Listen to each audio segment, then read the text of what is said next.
सब पे नजर अंदर की खबर।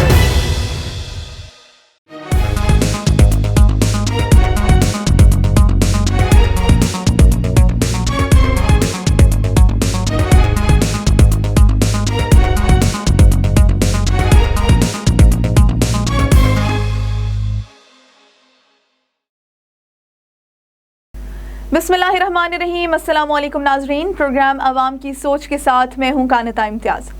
नाजरीन, तहरीक इंसाफ की हुकूमत वजूद में आने से पहले अवाम से वादा किया कि अवामी हुकूमत होगी। वज़ीर आज़म इमरान खान साहब जब अपोजिशन में थे मुल्क के तमाम मजदूरों को इनका हक देने की बातें करते थे। मौजूदा हुकूमत स्टील मिल, PIA, PTDC और दीगर इदारों को निजकारी की तरफ लेकर जा रही हैं। PIA के 262 से ज़ायद पायलट्स को मशकूक करार दे दिया गया। पायलट्स को मशकूक करार देने से हुआ क्या कि बैरून मुमालिक की एयरलाइंस ने पाकिस्तानी पायलट्स को नौकरियों से खारिज करने की फहरिस्त तैयार कर ली है। अब दूसरी जानिब PTDC के 700 से ज़ायद मुलाजमीन पहले ही अदालतों के चक्कर काट रहे हैं और हुकूमत ने कल PTDC के 400 मुलाजमीन के साथ PTDC को ख़त्म करने का फैसला कर लिया है। इस मौजू पर बात करने के लिए हमारे साथ प्रोग्राम में मौजूद हैं PTDC के बरतरफ मुलाजमीन के रहनुमा गुलाम अली बरोही साहब। कुछ देर में हमें जो है वो पाल्पा के जनरल सेक्रेटरी इमरान नारेजो साहब भी प्रोग्राम में ज्वाइन करेंगे। फिलहाल प्रोग्राम का आगाज़ करेंगे बरोही साहब से। आपको प्रोग्राम में खुशामदीद कहते हैं। बरोही साहब, PTDC के 100 से 150 मुलाजमीन का केस आप गुज़श्ता कई बरसों से अदालत में लेकर गए हैं और जो अभी केस ज़ेर समाअत है, कल भी आपके इस्लामाबाद हाई कोर्ट में समाअत हुई। समाअत के दौरान क्या हुआ? जी, उस समाअत में हम पेश हुए थे तो हमारे दो वकील साहब वो पेश नहीं हो सके थे किसी सुप्रीम कोर्ट में केस की वजह से। तो वो समाअत अब दोबारा 27 तारीख को चली गई है। कई तकरीबन 2013 में हमने केस डाला था हाई कोर्ट इस्लामाबाद में। आज तक वही केस कोर्ट पे उम्मीद लगा के बैठे हुए हैं। अब अगले इसी महीने के 27 तारीख को वो हेयरिंग चली गई है। ठीक है। अच्छा बरोही साहब, अब तो हुकूमत ने आप लोगों के बाद PTDC के मौजूदा मुलाजमीन को भी नौकरियों से बरतरफ करके PTDC को ख़त्म करने का फैसला कर लिया है, तो फिर अब आप तहरीक कैसे चलाएंगे? जी, उनका तो अभी 400 मुलाजमीन जो उन्होंने फारिग कर दिया है, ये तो रेगुलर मकसद के अपनी ड्यूटियां सर अंजाम दे रहे थे, उनको भी फारिग कर दिया गया है। हमें तो हमारी तादाद है 125 से 130 तक। तो आज से 5 साल पहले 2014 में बिना किसी जवाब के हमें भी इन्होंने वर्बली कह दिया कि आपके ऊपर कुछ एलिगेशन हैं, आप कोर्ट में जाओ। तो आज तक हम कोर्ट में गए हुए हैं, तो अभी तक क्लियर नहीं हुआ है। कोर्ट के उम्मीद के आसरे पे हम बैठे हुए हैं। अब इस तरह है कि वो मुलाजिमीन जो निकाले गए हैं वो भी जाहिर से वो भी रोडों पे आ जाएंगे, हम भी रोडों पे जाएंगे। तो फिलहाल तो हम कोर्ट में हैं, तो इंशाल्लाह अच्छे की उम्मीद लगा के बैठे हुए थे इस PTI की गवर्नमेंट से, लेकिन अभी कुछ समझ नहीं आ रहा कि क्या हो रहा है हमारे साथ। ये तो 1 करोड़ नौकरियां देने के चक्कर में है, वो भी जो एम्प्लॉय जो पहले ड्यूटियों पे थे उनको भी ये फारिग कर रहे हैं। कुछ समझ नहीं आता कि इनकी पॉलिसी क्या है, ये क्या चाहते हैं, डिपार्टमेंट्स को क्यों इस तरह कर रहे हैं। तो हमारा एक डिपार्टमेंट है पाकिस्तान टूरिज्म, एज ए मैं उसमें 16 में ऑफिसर अपॉइंट हुआ था। तो रेगुलर हमने ड्यूटियां की है। 3 साल ड्यूटी करने के बाद उसके बाद किसी को कोई वजह होगी तो उसके बाद हमें निकाला जाए, किसी भी वजह के बगैर हमें निकाला गया है। तो समझ नहीं आता कुछ क्या करें गरीब लोग। ठीक है, बहुत शुक्रिया बरोही साहब। नाज़रीन, PTDC मुलाजमीन के हवाले से आपने गुलाम अली बरोही साहब का मौक़िफ़ सुना। PIA से कुछ मुलाजमीन को फारिग किया जा रहा है और पायलट्स की डिग्रियों को मशकूक करार देकर पायलट्स को बरतरफ करने का फैसला हो चुका है। इस सारी सूरत हाल पर प्रोग्राम में बात करने के लिए हमें ज्वाइन किया है पाल्पा के जनरल सेक्रेटरी इमरान नारेजो साहब ने। नारेजो साहब, प्रोग्राम में खुशामदीद कहते हैं। ये बताइए नारेजो साहब के पाल्पा पायलट्स की डिग्रियों के हवाले से क्या कर रही है? हुकूमत ने तो पाकिस्तानी पायलट्स को दुनिया भर में ऑलरेडी रुस्वा कर ही दिया है और ज़राए के मुताबिक बैरून मुमालिक के एयरलाइंस पाकिस्तानी पायलट्स के साथ मुआहिदा ख़त्म कर रहे हैं। तो क्या किया है पाल्पा ने डिग्रियों के हवाले से?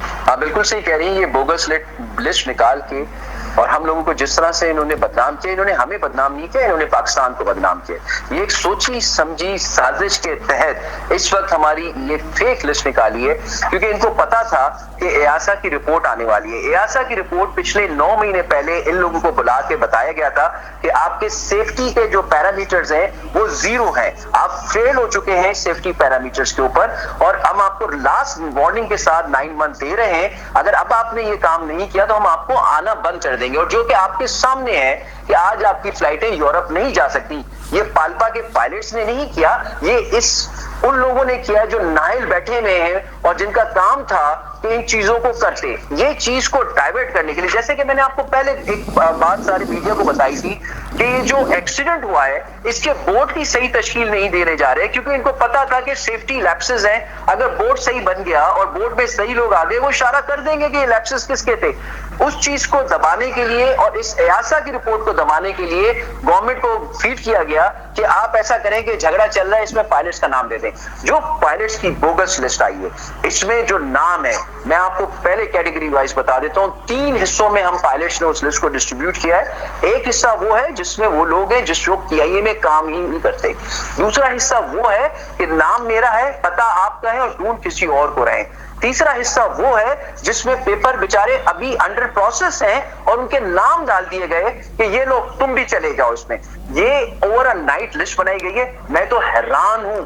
अंग्रेजी में फॉरेंसिक रिपोर्ट का मतलब होता है कि साइंटिफिक वे से इन्होंने हमारी इन्वेस्टिगेशन की है।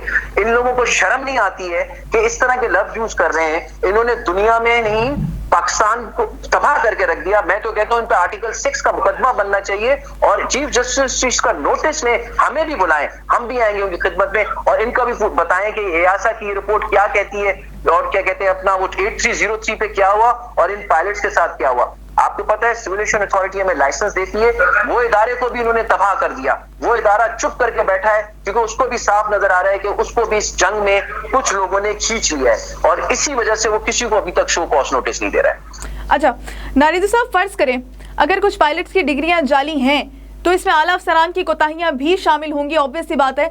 और हुकूमत कहती है कि आपके कुछ पायलट्स ने जाली डिग्रियों का एतराफ भी किया है।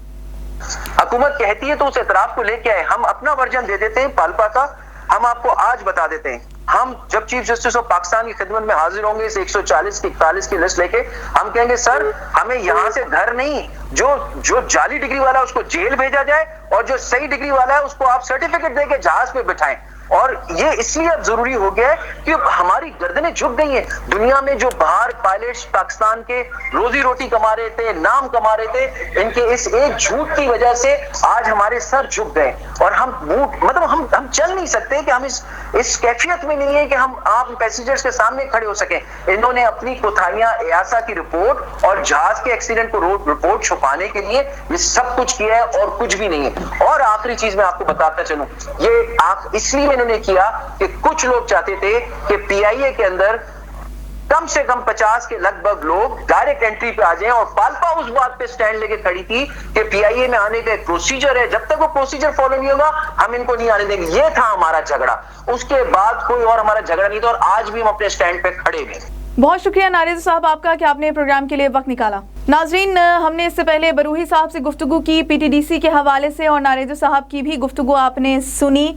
दो मामला दोनों अलग जो है वो तरीके से डील किए जा रहे हैं। पहली चीज़ ये कि PTDC के हवाले से जो मुलाजमीन के केसेस की समाअत चल रही है सुप्रीम कोर्ट में, उस हवाले से बरूही साहब का ये कहना है कि ये समाअत काफ़ी ऐसे से चल रही है और जब तक इसके ऊपर बहाली का फैसला नहीं आ जाता हम अपनी तहरीक जो है वो जारी रखेंगे। दूसरी जानिब जो पाल्पा की जनरल सेक्रेटरी की गुफ्तगू आपने सुनी, उनका ये कहना है कि सबसे पहली बात तो ये कि इस हुकूमत ने ये जो फॉरेंसिक रिपोर्ट निकाली हम इसको मुस्तरद करते हैं पूरी तरीके से।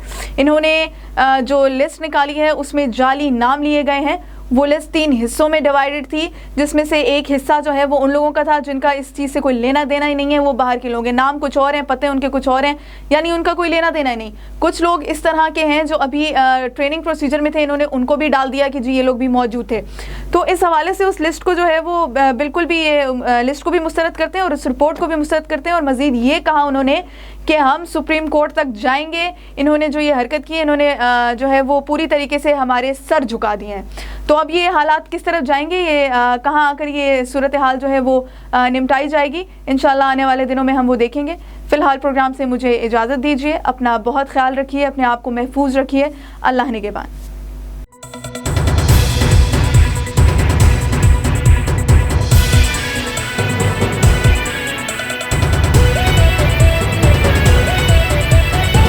A1 TV, सब पे नजर, अंदर की खबर।